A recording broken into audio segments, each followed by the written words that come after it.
Well, I'll show you some. There's a slide in this with the blunt trauma of a post-LASIK patient where the flap has come off. I can show you that. All right. So I'm going to just complete the trauma part, and then of course we'll spend a lot of time on the open globe or the penetrating injuries, because that's the area where we would rather focus on this course. But again, since it's a course on trauma, we're trying to complete the entire list. So I'll very quickly run you through blunt thermal and ionizing radiation trauma to the eye. I have no interest, financial, otherwise, as a disclosure. Well, just to start with, a simple epithelial erosion, which you may sometimes even miss. If you don't look for it carefully or have an awareness, it can look completely transparent, and at a cursory glance, other than a little bit of congestion, you may miss it completely. However, the epithelial defense has been breached, and this patient must be taken care of with appropriate antibiotic and a lubricant to keep him comfortable. But he'll complain of pain and photophobia. There will be watering and even a foreign body sensation. A fluorescent stain is invaluable in this. The moment you put that, you can highlight, and sometimes you may be surprised that it's much larger, or it's multiple, or the picture may be completely different. It may not be an epithelial abrasion at all. A history of trauma is very often available in patients who are actually developing a dendrite. And that's one of the commonest areas that I find of confusion. Patient comes in with a history of trauma or a foreign body, and you put the fluorescent and you find this dendrite running on the corneal surface. That trauma history and foreign body sensation is purely coincidental. Okay. Blunt histories, injuries like this, of course, there will be a specific history of a pebble or this I think was a BB gun pellet injury, which can produce something like this. And there will be a swelling and disruption of the endothelial cells, and there will be some leakage of fluid that will get into that area and produce a localized stromal edema, which will resolve usually fairly rapidly.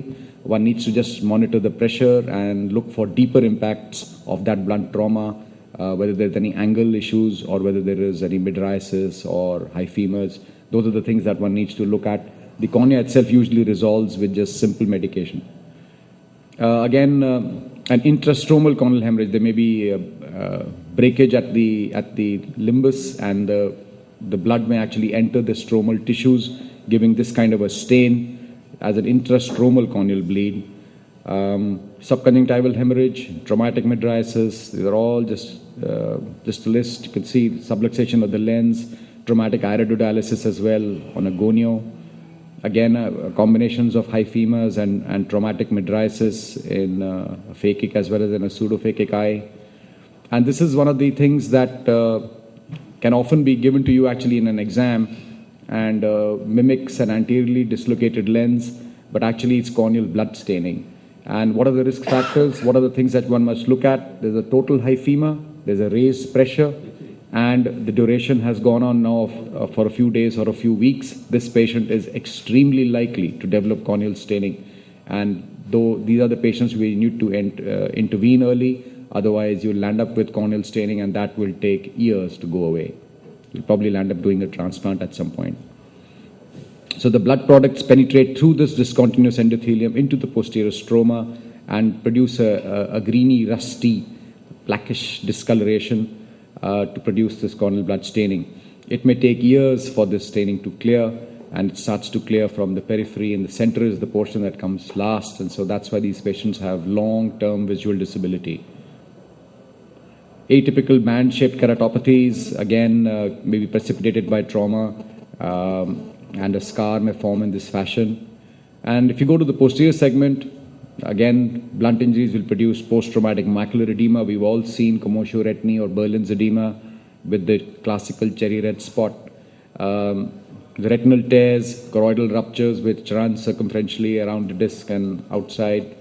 Post-traumatic retinal detachments, giant retinal tears, these are all problems related to blunt trauma. Hemorrhages in the posterior segment, and then with or without detachments. So a B scan in these patients is invaluable and must be done to evaluate the posterior segment in every single patient, not only from a management perspective, but also from a legal perspective, because if you don't do an ultrasound in these patients, very often you can be just hauled up, can get into trouble on that account. Another kind of injury that one sees once in a while is a birth trauma. It's a corneal injury where there is a crack in the Descemet's detachment because of the pressure applied by the forceps, to the transient rise in intraocular pressure and the distortion produced in the soft bones by the clamping of the forceps on the child's head produces the Descemet's membrane rupture and the localized corneal edema. It's pretty similar to an acute hydrops in terms of the mechanism, and just tend to clear up very rapidly within a couple of weeks, but usually leave some Descemet stairs and scars at the back and some folding in that area.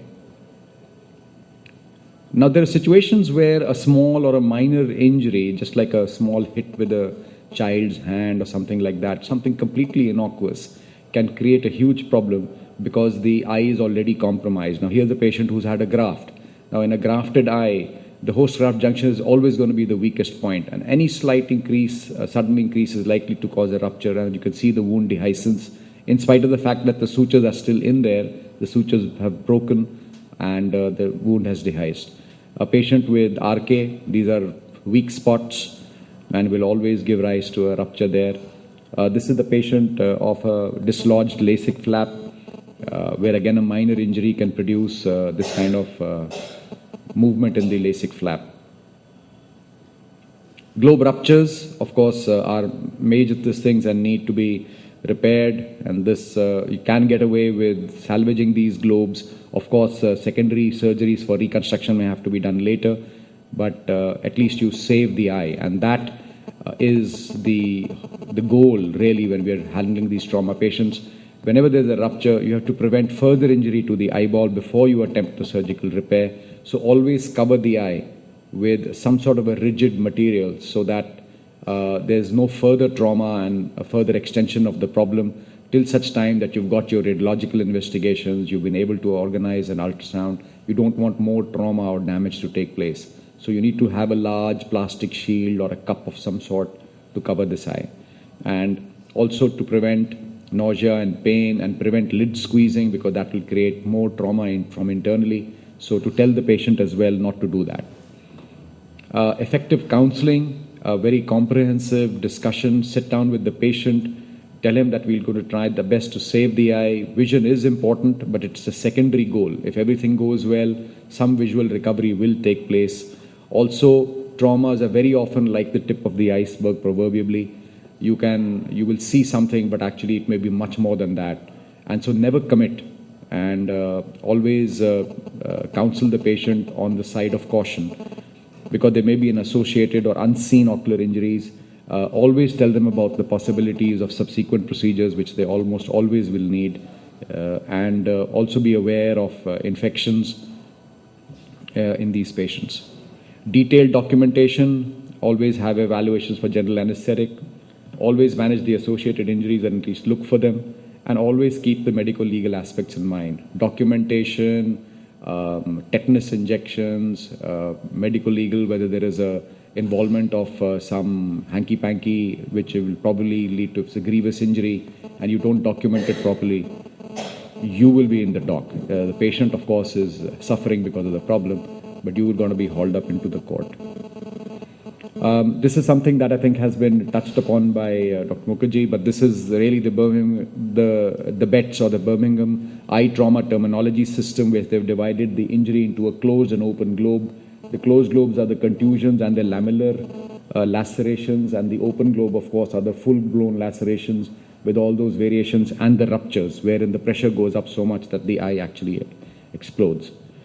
Let's go to the radiation injuries. Primarily, there are three types: the ultraviolet, the infrared, and the ionizing radiations. The ultraviolets we are all familiar with. We keep telling our children and everybody else to avoid looking at whenever there's welding going on anywhere on the street. Don't look at it, don't look at it, stay away from it. And the reason for that is that it's a very, very intense ultraviolet bombardment coming out from there. Infrared burns coming out from furnaces and solar eclipses, and ionizing radiations, fortunately, which we don't really get except for those who are at high risk working in those situations. So these radiations actually break down the DNA, they generate free radicals, and sometimes they're not always apparent till such time that cell replication has to happen, and that's when we find that the cells cannot multiply because of the damage to their internal DNA structure. The UV radiation is a non-ionizing type of radiation as the commonest cause of light-induced injury, and it produces what we call photophthalmia or photokeratitis. The symptoms will appear from within a few hours after the exposure, and if you examine this patient, he'll have a slight abrasion, there'll be a desquamation of the epithelium and a coarse punctate epitheliopathy. Usually there is no deeper damage, and invariably there is no uveal reaction as well, unless they come in with some sort of secondary problems with it. Snow blindness is similar to that. You get this polarized reflection coming off the snow, which is very intense in ultraviolet. And if you don't have good quality snow goggles, you can actually produce a photoophthalmic situation. So good quality UV blocking sunglasses are important. The management remains the same, symptomatic relief. They usually recover very well with just some antibiotic and cycloplegic and a painkiller if necessary. Then there are the burns, the direct burns. There are some very nice photographs which Dr. Mukherjee had shown, wherein some hot oil or hot fluids while cooking, or cigarette ash has gone in, or they were lighting a matchstick and the matchstick fell in. But these burns, in our experience, heal very well. They usually are very superficial. The intensity of the heat isn't too much, and they produce a superficial defect and will usually heal. But they still need antibiotics, lubricants, painkillers, and cycloplegics. In the chronic exposure to infrared, we all know of the classical exfoliation of the capsule and the glass blowers cataracts. I don't think see them anymore that much. It was more something that was 20 or 30 years ago, but it's pretty much in the past now. Amongst the non-ionizing radiations, the most important one is what we call the eclipse burn, wherein you get exposure to infrared coming out from the sun, which penetrates all the way to the retina and produces a state of change in the atoms at the retina, and there's a thermal effect, and then there's a central vision drop and a central scotoma that develops. Ionizing radiation, fortunately, is not really something that we see. It's my last slide, I think. And you can get all of these as a wide spectrum of exposures depending on the kind of radiation and the extent of the radiation. The treatment remains the same, but there are long-term damages which usually are there, and these patients may require cataract surgeries, etc. later. Thank you so much for your attention. Thank you, Rishi.